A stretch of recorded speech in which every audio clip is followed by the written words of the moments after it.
ఈరోజు యేసయ్య శిలువ రక్తంతో నిన్ను నన్ను కొనుక్కున్నాడు. ఏదన్నా చెయ్యాలంటే నీ ఇష్టం వచ్చినట్లు ప్రవర్తించకూడదు. క్రియలేని విశ్వాసం కలిగి నువ్వు చావకూడదు, మృతమవ్వకూడదు. ఈరోజు నేను బ్రతికి ఉన్న విశ్వాసమే మెయింటైన్ చేస్తాను అయ్యగారు అని నువ్వు తీర్మానం చేసుకొని వెళ్ళాలి. ఏంటి ఆ బ్రతికున్న విశ్వాసం అంటే?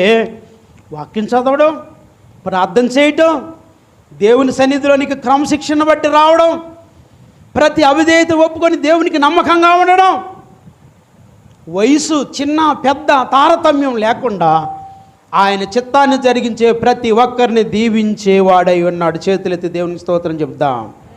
అందుకే హెబ్రీ 10:31 మనం చదివాం. జీవము గల దేవుని చేతిలో పడుట భయంకరము అన్నాడు. ధర్మశాస్త్ర